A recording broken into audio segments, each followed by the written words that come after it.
Chhota Udepur SN college ground ખાતે પ્રભારી મંત્રી ડોક્ટર મનીષાબેન વકીલના અધ્યક્ષસ્થાને જનજાતીય ગૌરવ દિવસની ભવ્ય ઉજવણી કરવામાં આવી।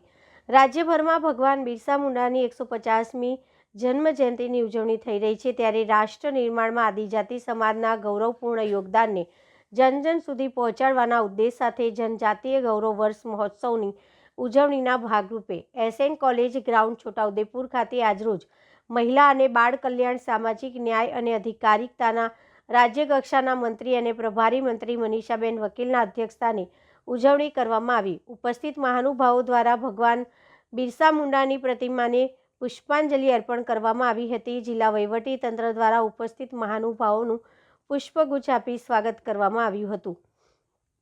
આ પ્રસંગે વડાપ્રધાન ડેડિયાપાડાના લાઈવ પ્રસારણ નિહાળવામાં આવ્યું હતું। ઉપસ્થિત મહાનુભાવોના હસ્તે આદિવાસી સમાજના વિશિષ્ટ સિદ્ધિ મેળવનાર વિદ્યાર્થીઓનું સન્માન કરવામાં આવ્યું, તેમજ સરકારની વિવિધ યોજનાના લાભાર્થીઓને લાભોનું વિતરણ કરવામાં આવ્યું હતું। કાર્યક્રમના અંતે પ્રભારી મંત્રી દ્વારા વિવિધ યોજનાઓ અંતર્ગતના ટેન્કરોને લીલી ઝંડી આપવામાં આવી હતી। આ પ્રસંગે લોકસભાના સાંસદ જસુભાઈ રાઠવા, જિલ્લા પંચાયત પ્રમુખ મલકાબેન પટેલ, જિલ્લા કલેક્ટર ગાર્ગી જૈન, ધારાસભ્ય રાજેન્દ્રસિંહ રાઠવા, જિલ્લા ભાજપ પ્રમુખ ઉમેશભાઈ રાઠવા, નગરપાલિકાના પ્રમુખ મંજુલાબેન કોલી, છોટાઉદેપુર તાલુકા પંચાયતના પ્રમુખ કલ્પનાબેન રાઠવા, જિલ્લા તાલુકા પંચાયત અને નગરપાલિકાના ચૂંટાયેલા સભ્યો, સરપંચો, તાલુકા શહેર ભાજપના હોદ્દેદારો તેમજ મોટી સંખ્યામાં લોકો ઉપસ્થિત રહ્યા હતા।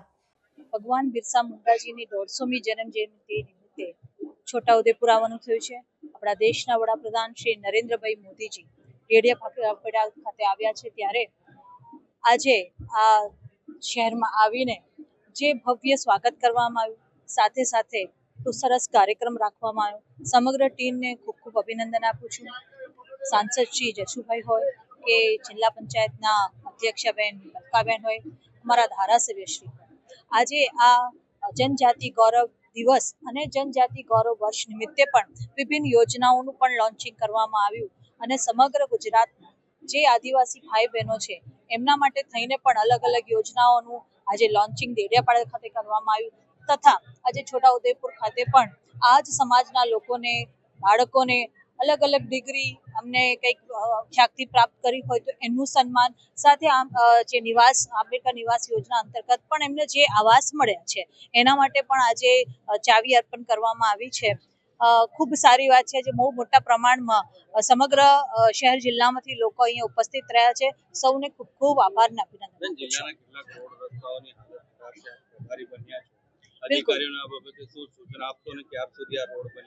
બિલકુલ છે, જ્યારે મેં મારી સ્પીચમાં પણ કીધું કે પહેલા દિવસ આવી ત્યારથી જ મારી પાસે લિસ્ટ આવી ગયું છે।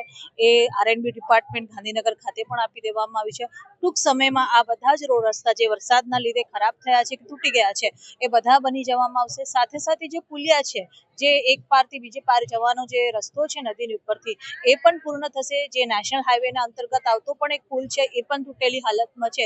તો નેશનલ હાઈવેના જે પણ મંત્રી છે, અધિકારીઓ છે, એમની સાથે પણ અમારા મુખ્યમંત્રી શ્રી વાત કરશે અને એ કામ પૂર્ણ કરવામાં આવશે।